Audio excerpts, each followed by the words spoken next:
Good morning. I'm waiting for it to warm up before I go out and play Farmer George in my yard. Yesterday I was so cold, I could hardly do anything. It was a very useless day. I never made it out of my house. And then it rained in the afternoon. I'm going over some things on the computer this morning. And I'm trying to rationalize these feelings and emotions that I have, because environment plays such a big part for all of us when it comes to where we live and where we work and how we play. And I know there's always a psychological theory behind it. I'm Kitryn Marie, reside in St. Louis, Missouri. I'm an artist, a writer, speaker, life, and a business coach. Teach a variety of art and communication classes, published author When He Had Her, available on Amazon. I was going to read a chapter to you, but that didn't even feel right this morning. Working on a second book at some point I'll get back to. But I'm not in the right frame of reference. Come here, Nell. Come here. No barking. I'm one of those people where I need peace in my life at all times. I don't do chaos. I don't do trauma. I don't do drama. I hate gossip. I hate two-faced individuals. If they're gossiping to you, they're gossiping about you. I believe in order to have a successful work environment, there must be policy, structure, and a calm rule in order to make structure work. That's just who I am. That's how I've always worked. I just can't do chaos. There's nothing in me that says that I thrive on that ADHD, OCD, let me stir something up in order to get everybody all in a frenzy and a tizzy, because other people have their personal life like that and they bring it into their business. I'm very much a quiet person, very much an introvert. I can be social within the right surroundings, but mostly I need my environment to be quiet and peaceful, and I just work better like that. So, as I was sitting here drinking coffee this morning, I'm thinking, I need to paint. My house is way overdue for painting. My ceiling in my bedroom is leaking, and I know I need to get a roofer over here and then fight with my insurance company to see what they're going to pay, and I don't have anything out of pocket to pay a deductible. Somebody had said it was $8,000. One of the kids that I work with had a roofer come. He lives in Alton. $8,000 was his out of pocket. If I had $8,000, I'd be doing something else. But anyway, and I'm trying to figure out what it is about this house that I live in. It's not a bad house. I didn't really want this house when I bought it. I had come from a 2,800 square foot, 2-story house in the city. I needed to go. The neighborhood was changing. My kids were afraid for, my life. And because I can get rather mouthy when I had it up to here. And they're like, Mom, you need to go before you get hurt, or before my little one was still pretty little, before he, gets hurt. So anyway, I've been in this house 20 years and I'm just over it. It would not matter what color I paint the walls, how I redo the floors, what furniture I can rearrange, what brick-brack, paddywhack I can bring into this home. No matter what I paint, no matter what I sew, this house has never aligned with who I am. And it was only supposed to be a temporary situation. And the situation at that time, it went to shit. So I'm thinking in my head, you hear me talk about Tennessee, and you hear me talk about Gatlinburg, and I feel like I'm home. I feel like I've always lived there. I feel like that place calls to me at all points in time. It's a different environment. It's a slower pace. And if I get a little choked up about it, because I'm at that point. I'm here. I'm over it. Everything. I'm over it all.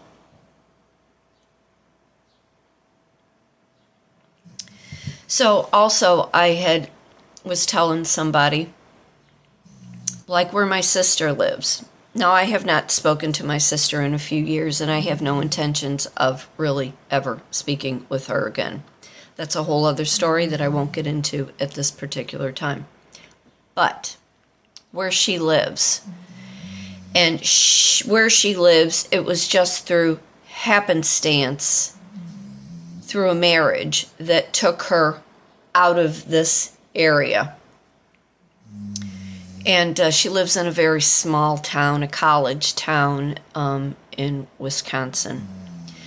It's the agricultural and mining college. It is just small town. It is just, there's nothing fancy about her small town other than when I have been there, it brings me such calm and tranquility and peace, and I can breathe and I can relax, and my creativity all comes to life, and I'm a whole other kind of person when I am there, when I'm in Gatlinburg, when I'm in Tennessee. There's danger associated with where I live and the city I'm in, and the lack of humanity with the people that I associate with because of my job, people that I just don't align with. And it's not necessarily I don't like some of the people, that is not it. It's just we are such different individuals. And again, I don't thrive on that chaos, trauma, drama. It is difficult to make a living in the area, and that's a very broad spectrum area. So I was going over notes this morning trying to figure out what it's called, and I'm going to read some things to you. I don't like to read verbatim, and I'm going to try to figure this all out, and then it's going to take me into my next subject because I'm going to go work in my backyard. I've got to weed eat the backyard. I was waiting for everything to dry up, like last week when I put my garden in, because I love that farm life. Love that farm life. Love that hands in the dirt, watching to see what I can get to grow. Because I have a green thumb, I can bring plants back to life. So I could only do the front of the backyard last week because the lawnmower's broke. The kids are getting me a new one. That was my Mother's Day gift that I asked for. Okay, so there's a thing called your nervous system downshift. Okay, and this is something, too, I'm going to talk about real quick. And I call him my person, although him and I are not together anymore for stupid reasons that I can't even fathom at this point how things went down the way that they did, because it was so absolutely stupid and ridiculous. Very immature on his part. When we would go on vacation, when we would travel, because of his working environment and because of the stresses that are put on him, mishandling his intelligence and taking advantage of his good work ethic, it was destroying his physical, mental, and emotional parts of who he was. And I would always say to him, especially when we were at the beach, you become this entirely different human being. You completely are the person that I fell in love with when I met you. You are worldly. You love adventure. You love to experience all these things. Your shoulders drop. This air of arrogance falls away from you. Just falls away. You become this totally different human being. And in the 6 years him and I were together, I would always say, if we move out of this area, we can have this. We can do this.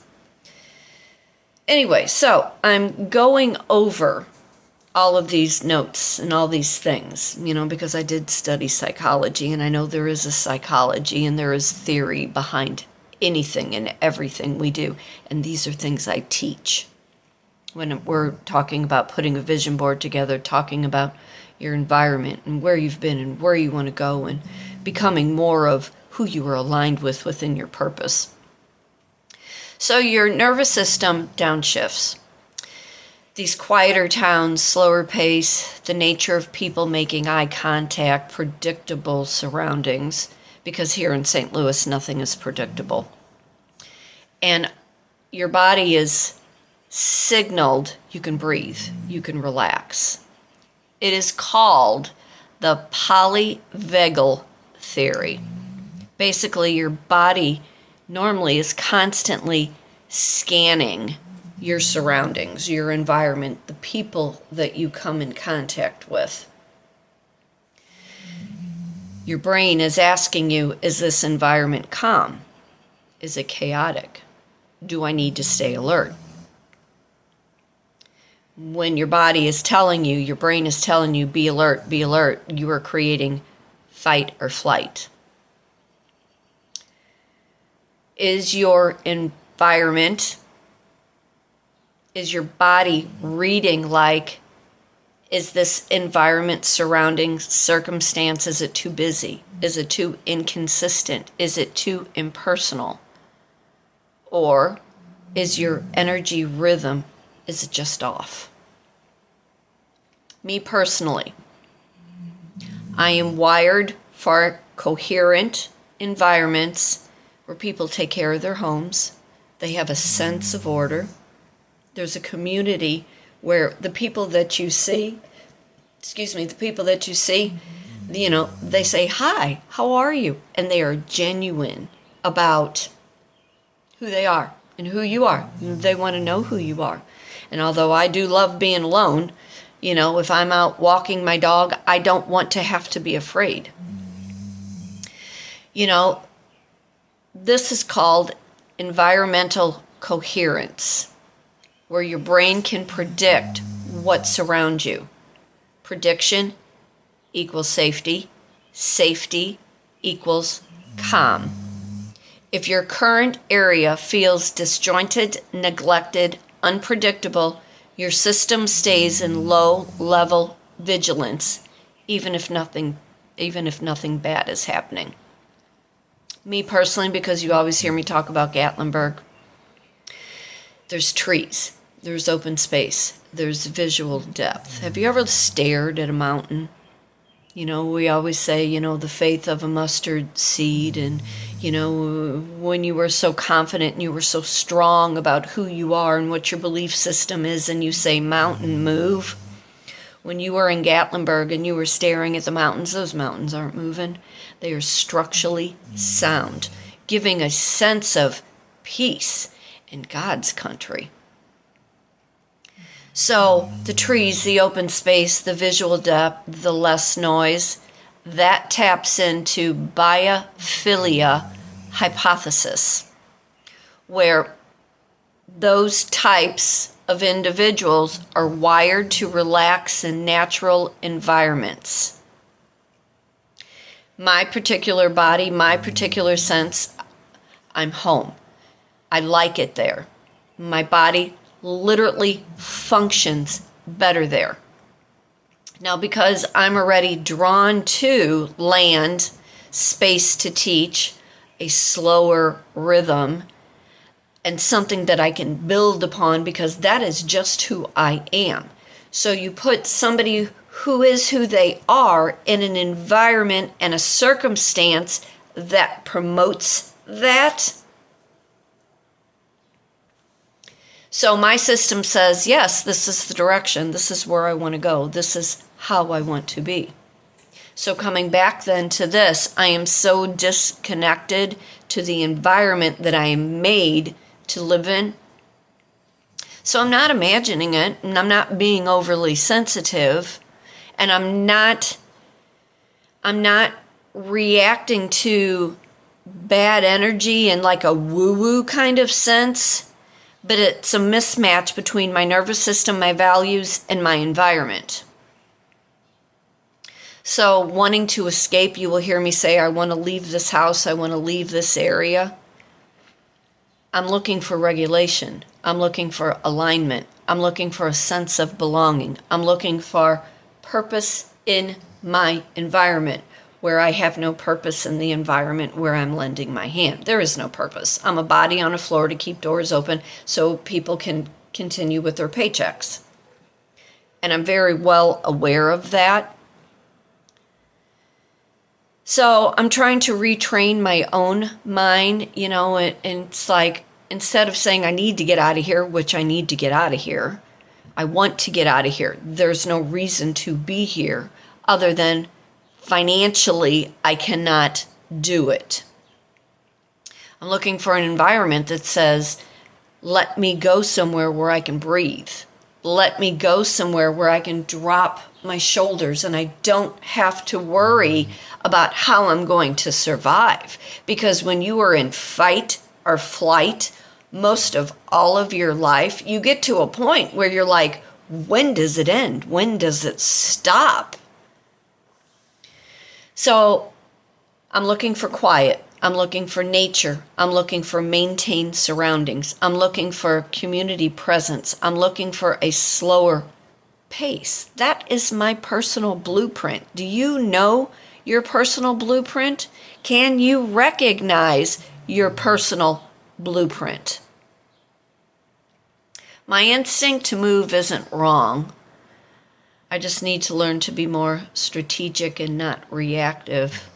And as I am, thinking I need to paint this house, I need to get out in my yard, that isn't going to fix the long term in which I am trying to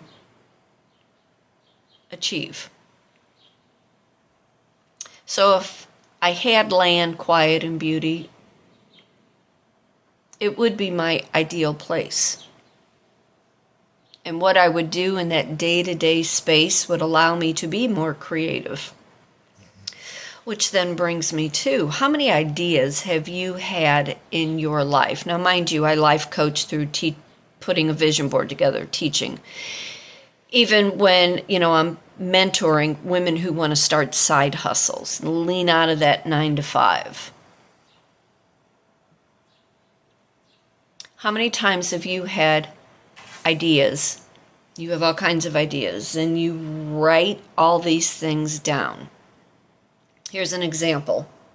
I got myself together this morning, sort of, because I'm going to go out. I told you I'm working in the yard, but I'm waiting for it to get warmer, because I am a warm weather girl. I am cooler weather, and my body and my brain, for whatever reason, no longer works. That might be just an almost 65-year-old age thing. Weather really affects me now.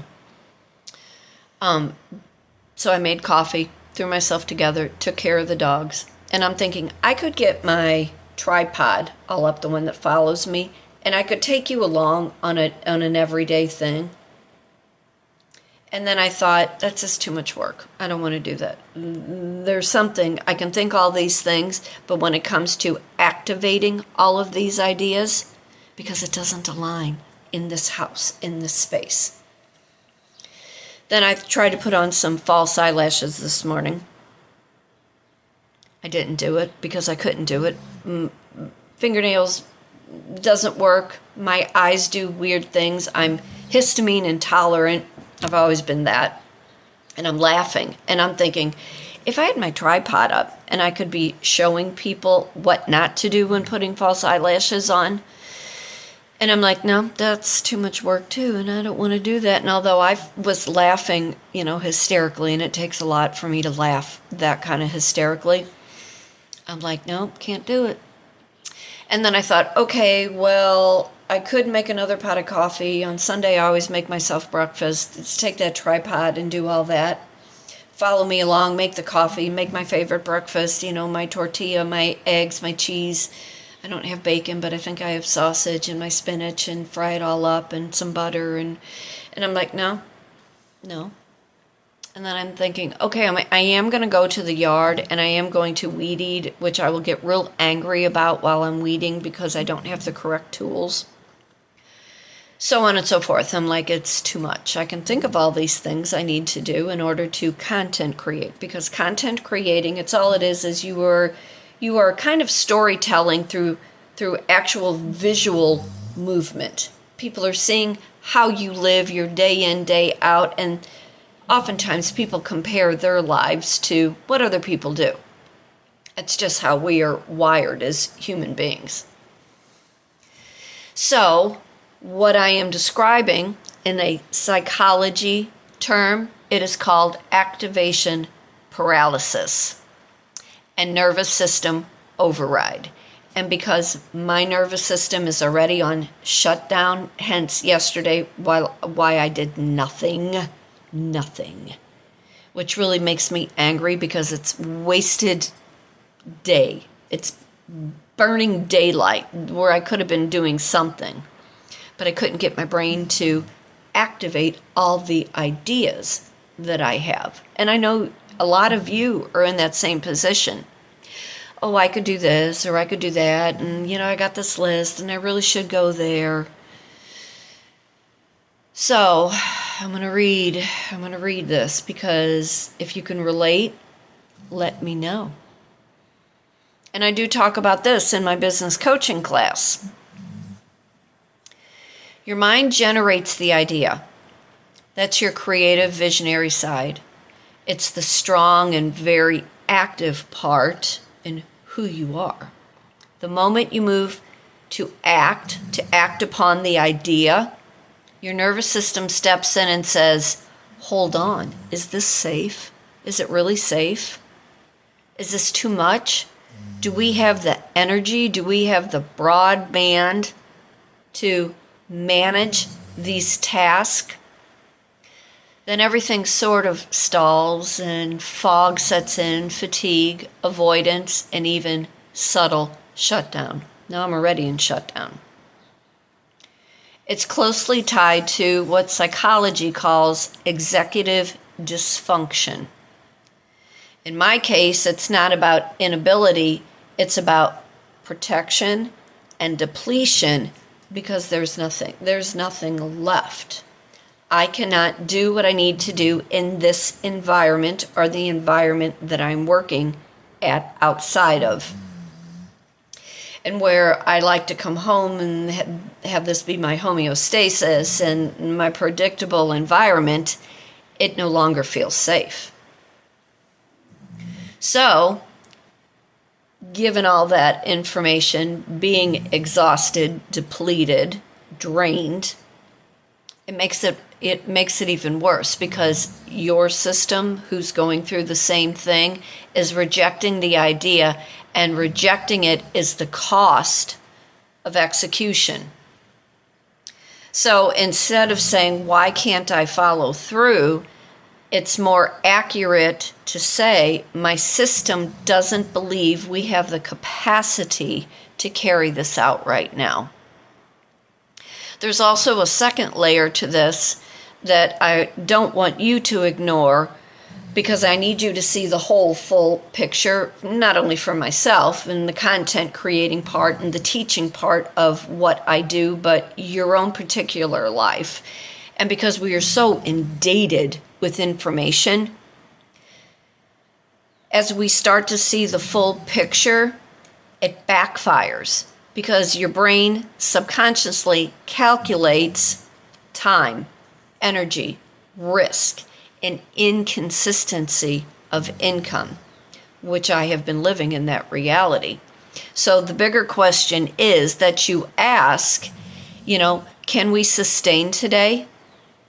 How will we manage? How will we function? How can we afford to live this life in this shutdown mode and this disactivation of execution? That's a mouthful. So instead of trying to activate the idea, and you don't want to shrink yourself, and you don't want to deplete the ideas, because while you have the ideas, you need to implement them. But shrink it to something that feels almost insatiably easy, something that the body doesn't resist. Like when I go to work in the backyard later, my mind will go other places, and although I will be physically doing something, will I bring you along to show you that nonsense? Probably not, but that's where I'll be, in my yard playing Farmer George. There's snakes out there right now too. The dogs have gotten 2 of them, and they're not little. They're not little snakes. They're big snakes. So, if I don't plan a class, if I don't market, if I don't sell, how am I thinking in my brain? How can I market? How can I sell? How can I get out of this house environment and circumstance? Because the bypasses shut down, and it causes the trigger. Will this drain us? The alarm that will go off. And I think you know that alarm. It's not the one that wakes you up in the morning. It's not the one that you set to get you on time. It's the alarm that says, I just cannot do this one more day. One more time. I am on shutdown. I'm overextended. Your body is telling you were stuck. Your mind is saying you lack discipline, and that's not the case at all. You're dealing with a body that's been overextended for too long, trying to survive an unstable system, a work environment, and income that does not generate energy to do anything else. The ideas are still there. The ideas are still firing in your head. You still have the desire to do and to be and to go something else, and not to depend on 9 to 5. You don't want to depend on, you're only making this kind of money, and this kind of money is not working anymore. Your core is still intact. So, you're shutting down. And you have to figure out how to execute whatever your ideas are without hitting that wall.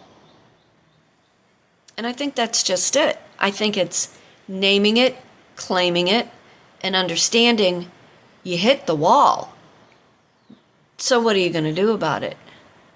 Which takes you back to, if you leave your environment and you find things that align with you, that give you energy and drive and happiness and joy.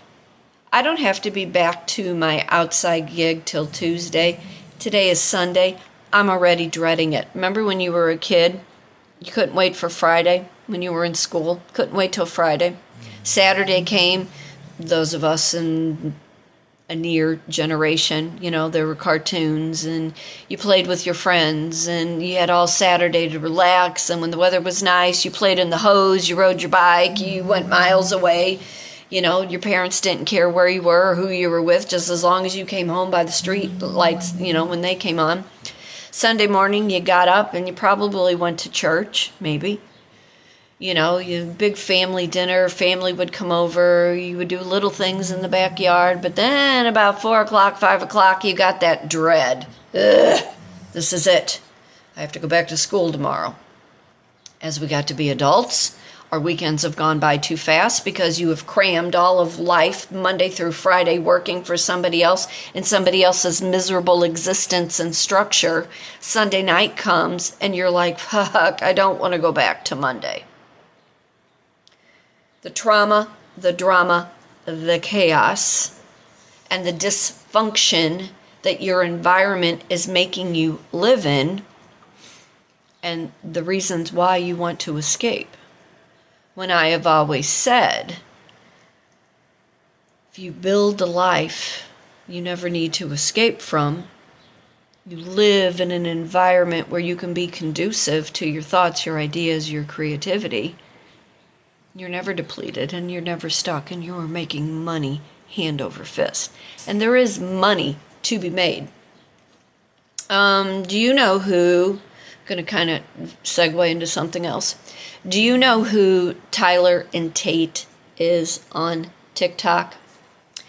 They live in New Orleans in the French Quarters. They had a home that I believe they sold. They have a shop, an antique shop, a small business in New Orleans. Love New Orleans. I want to get back to New Orleans. I want to be able to experience it, because I know from when I was there before, when I was in this horrible flight, my nervous system had been shut down. I was trying to get my brain back to a place of safety after coming out of an abusive relationship. And my person wanted to do this for me, and I could not get my head right. I could not find a moment of safety, although I loved the history and I loved every bit of doing. Now that I know what is there, and now that I know why I experienced things the way that I did, I want to get back there. And you don't get a second chance to have a first time, but you get a second chance to relive things, seeing it from another principle. So as I am watching this Tyler and Tate on TikTok, and they bought what they call a summer house where they've redone it, they do a lot of content creating. And I can appreciate their content. They talk about history, they talk about antiques, they talk about materials that they use, they talk about the structure and the architect. And I'm so all about all of that. I had even thought in my delusional kind of creativity that if my person and I had bought a fixer-upper with his craftiness and his intelligence and knowing how to plumb and how to build and the way that I talk and the way that I can paint and the way that I can decorate, I had always thought in my delusional creativity that him and I, we could be like that.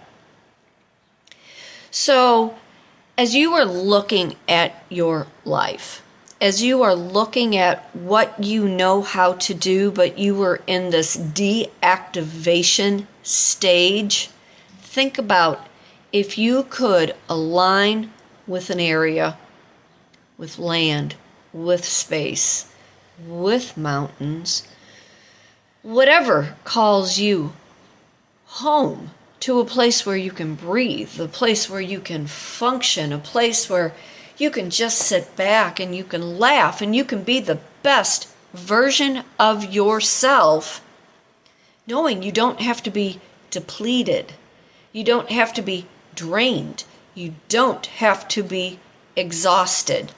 Think about how your nervous system will thank you, and your bank account will grow and grow and grow because you have had purpose, you have been intentional, and you are not on stimulation override from people who make you work in trauma, drama, and chaos. Think about it. Feel free to watch this video over and over again till you get it in your brain. There's no reason for nervous system downshifts anymore. You know, you need safety, you need predictable, but you need it in environments that allow you to be conducive to who you are and to flourish. Wired for coherent environments. People that take care of their homes, people who have a sense of order, a community that acknowledges safety and calm. Trees, open space, visual depth, less noise. Biophilia hypothesis. Look it up. For today, for tomorrow, be happy, be blessed, be thankful for everything. Remember, fate turns on a dime. It is up to you to decide what side of the coin you want to be on. If you are interested in taking a painting class, it's $48 a person. It is a group class. You must have a minimum of 12. I come to you. I provide all the supplies. You pick your theme. If you are interested in a vision board class, it's a cut and paste art project. We talk about psychology. We talk about life coaching. We talk about where you have been, where you want to go, who your influences are, and how you can become the better version of yourself with the life that you have left to live. If you are a creative-minded woman who wants to start a side hustle, lean and veer out of 9 to 5, take a business coaching class. It is not a course. Take what you need, leave what you don't. Vision board class is $65. Class runs about 3 hours. The business coaching in 3 to 4 hours, it's $95 per person. And the vision board I can do in a group, or I can do a private. The business coaching is a private class. You're welcome to come here. I can come to you. But y'all take care. I am Kitryn Marie, an artist, a writer, a speaker, a life and a business coach, teach a variety of art and communication classes. I am a published author. When He Had Her, available on Amazon. At some point, I will get back to writing my second book, Seaside Shore. Email kitrynmarie@gmail.com. Y'all take care. Enjoy your day. And I'll try to get some pictures up later of the yard when I'm playing Farmer George, because that's where I want my head to be today. But y'all take care. See you soon. Bye.